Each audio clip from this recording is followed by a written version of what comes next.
हरिओम हरे कृष्ण। मुझसे बहुधा पूछे जाने वाले प्रश्नों में से एक प्रश्न है, गुरुजी कर्म बड़ा या भाग्य, कर्म बड़ा या किस्मत, कर्म बड़ा या प्रारब्ध। एक ही प्रश्न को अलग अलग तरीके से लोग बाग अक्सर पूछते हैं, अक्सर असमंजस में रहते हैं कि वास्तव में ज़्यादा महत्वपूर्ण क्या है। लेकिन यदि हम कर्म को अलग हटा करके रख दें और खाली भाग्य या किस्मत को देखें तो ये अपने आप में अन्यायवाचक शब्द हो जाते हैं। यानी परमात्मा ने हमारी किस्मत में, हमारे भाग्य में कुछ लिख दिया, गलत लिख दिया, जबकि हमारा कुछ दोष था ही नहीं। जाहिर सी बात है, कर्म तो था ही नहीं, केवल भाग्य लिख दिया गया, तो जाहिर सी बात है यहाँ पर अन्याय हो गया। लेकिन परमात्मा तो न्यायकारी है, वो तो अन्याय कर ही नहीं सकता है। तो इसका मतलब सीधे सीधे यह आता है कि जो कर्म है वह जनक है भाग्य का। कर्म से ही जन्म होता है किस्मत का, प्रारब्ध का, जाहिर सी बात है। और यही हमें समझना होगा। परमात्मा किसी के साथ में अन्याय नहीं करता। यह जो जन्म जन्मांतर तक हमारे साथ में चीज़ें चल रही हैं, यह हमारे अपने कर्मों का परिणाम है। जो हम दुख भोग रहे हैं वो हमारी कमाई है, हम खुद कमा रहे हैं। परमात्मा हमें दुख देना नहीं चाहता है, परमात्मा हमें दुख नहीं दे रहा है। हमारे अपने कर्म हैं जो दुख के रूप में हमारे सामने आ रहे हैं। कई बार लोग बाग चीज़ों का आधा अधूरा अर्थ समझते हैं या आधा अधूरा पढ़ते हैं। जैसे कि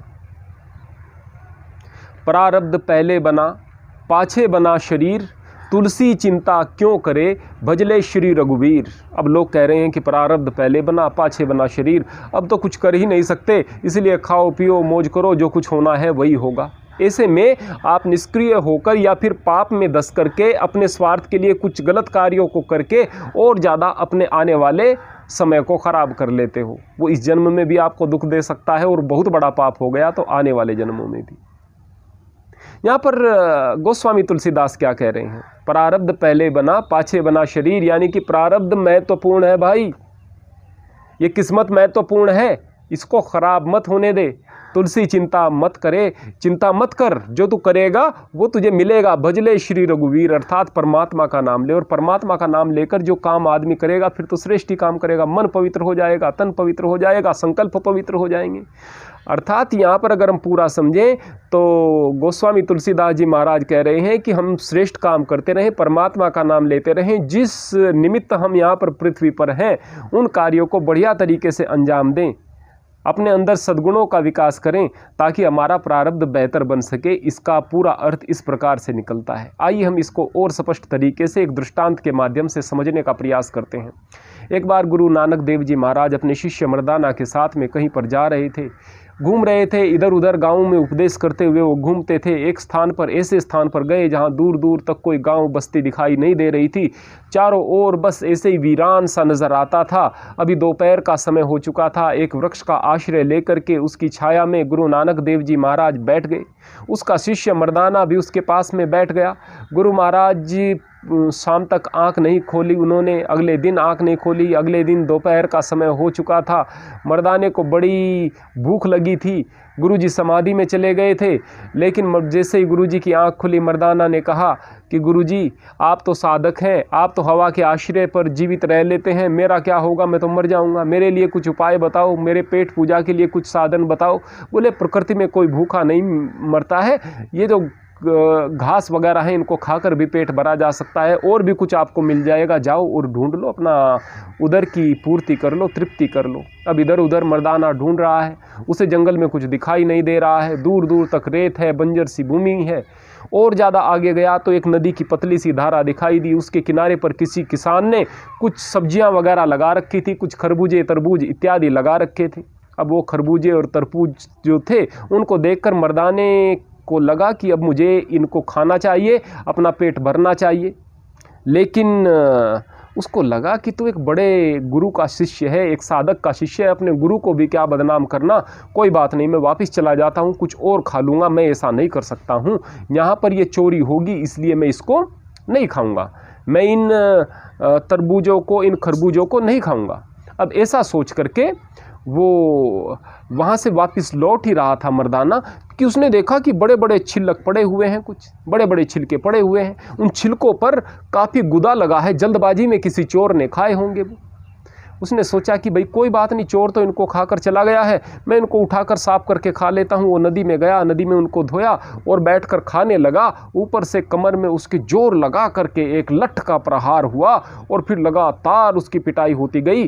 पीछे से किसान ने कहा कि मैं आज पहरा दे रहा था, आज मुझे तू चोर पकड़ा, रंगे हाथों पकड़ा गया है, तू चोर आज मुझे तू मिला है, अब तुझे दंड और ज़्यादा दूंगा। उसकी बढ़िया तरीके से कुटाई की।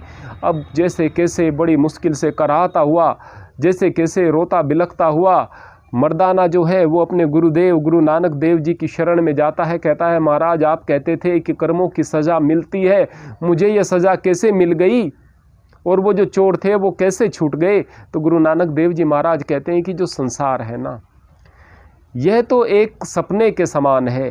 यहाँ पर तो छोटे मोटे जो अपराध हैं उनका दंड आपको मिल जाता है, लेकिन जो संकल्प करके बड़ा अपराध करता है, बड़ा पाप करता है, उसका तो परमात्मा के यहाँ खाते में लिखा जाता है और उसको प्रारब्ध के रूप में वो मिलता है, या फिर अन्य कहीं किसी स्थान पर दुर्गति वगैरह मृत्यु के पश्चात प्राप्त होकर के उसके रूप में वो जो है दंड मिलता है।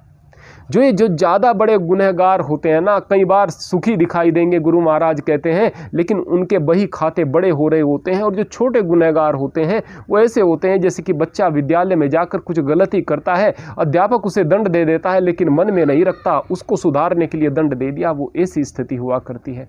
अगर हम ध्यान से देखते हैं तो ये नश्वर संसार के अंदर हमारा जीवन इतना ज़्यादा लंबा नहीं है, इतना लंबा नहीं है। वास्तव में हम टाइम एंड स्पेस के सापेक्ष चीज़ों को देख करके अपनी ज़िंदगी को 100 साल का करके लंबा समझ रहे हैं, लेकिन अगर हम देखते हैं दूसरे प्लैनेट्स पर जहाँ पर टाइम एंड स्पेस हमारे यहाँ से काफ़ी स्लो है, और बहुत स्थानों पर तो ऐसा कि हमारे हज़ारों वर्ष बीत जाएं और वहाँ पर एक दिन भी न बीते, तो फिर हमारे जीवन की वैल्यू क्या होगी, आप इसको समझ सकते हैं। तो ये जो जीवन है ये नश्वर है। ये जो जीवन है ये इतना महत्वपूर्ण नहीं है कि आप इसी को सब कुछ समझे हुए बैठे हैं। जिसको आंख बंद होना है, वास्तव में मैं बार बार कहता हूँ, वो आंख खुलना है।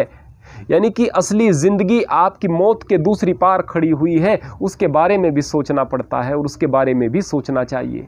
वास्तव में अगर हम कर्मफल सिद्धांत के विषय में बात करें, सोचें, तो हम इस बात को समझें कि परमात्मा ने मनुष्य को कर्म करने के लिए स्वतंत्रता दी है, कर्म करने के लिए स्वतंत्र बनाया है, फल भोगने के लिए स्वतंत्र नहीं है। जैसे तू कर्म करेगा ऐसा परमात्मा परिणाम देगा। फिर कहते हैं कि गीता में भगवान कृष्ण कहते हैं कि हर कर्म को कराने वाला मैं ही हूँ, हर कर्म के पीछे मैं ही हूँ, तो फिर तो पाप कराने वाला भी मैं ही वही हुआ। अर्थात तो इसका मतलब आदमी को पाप की सज़ा क्यों मिले। इस तरह की जो बात, इस तरह की थ्योरी आप लेकर के आते हैं, ये कहीं ना कहीं आपकी विपरीत सोच का परिणाम है। आप देखिएगा ये जो सृष्टि के नियम है ये किसने बनाए। जो नियम आपको दिखाई दे रहे हैं ये एक्चुअल नियम नहीं है, एक्चुअल नियम कुछ और है। लेकिन जो आपको दिखाई भी दे रहे हैं, ये सूरज निकलता हुआ, ये सूरज डूबता हुआ दिखाई दे रहा है, ये धरती जो सूरज का चक्कर काट रही है, ये चंद्रमा जो धरती का चक्कर काट रहा है, सारे के सारे सैयारे, सारे के सारे ग्रह नक्षत्र अपनी कक्षाओं में घूमते हुए नज़र आते हैं, ये सारे के सारे दिन रात का होना, मौसम का बदलना, ये सारे के सारे कर्म फल सिद्धांत ये किसने बनाए? ये परमात्मा ने बनाए। ये नियम किसने बनाया कि तू बुरे कर्म करेगा तो इसका बुरा परिणाम मैं तुम्हें दूंगा? ये परमात्मा ने बनाया। अर्थात उस कर्म के पीछे भी परमात्मा ही है, लेकिन उसके साथ आपकी स्वतंत्रता भी जोड़ दी है। आप श्रेष्ठ भी कर्म कर सकते थे, देवता बन सकते थे, लेकिन चुनाव किया आपने बुरे कर्म करके, राक्षस बन गए। अब तो आप दंड के भागीदार बनेंगे। यहाँ पर आप परमात्मा को दोष नहीं दे सकते हैं, और अगर देंगे तो आप और पाप की तरफ जा रहे हैं। आप अपने अंदर की दूषिता को हटाओ, अपने अंदर की दुष्टता को हटाओ, आप अपने अंदर के राक्षस का वध कर दो। उसके पश्चात अंदर देवता का प्रादुर्भाव होगा। उसके पश्चात सारी की सारी चीज़ें आपको सही दिखाई देंगी, अच्छी दिखाई देंगी। आपकी सोच भी बेहतर होगी, मन मस्तिष्क भी बेहतर होगा। तो हमें यह बात बिल्कुल समझनी चाहिए कि जो भी हम कर रहे हैं वही हमारे प्रारब्ध के रूप में हमारे सामने आता है। जो हम कर रहे हैं वह हमारी किस्मत के रूप में, भाग्य के रूप में सामने आता है, अगले जन्म तक साथ में चलता है।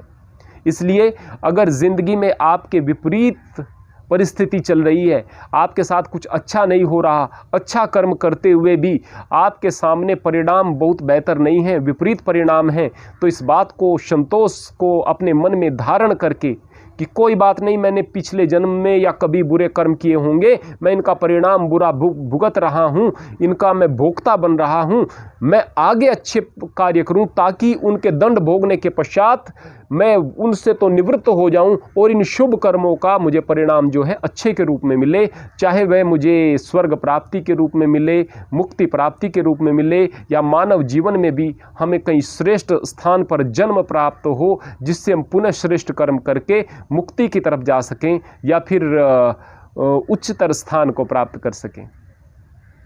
हरि ओम, हरे कृष्ण।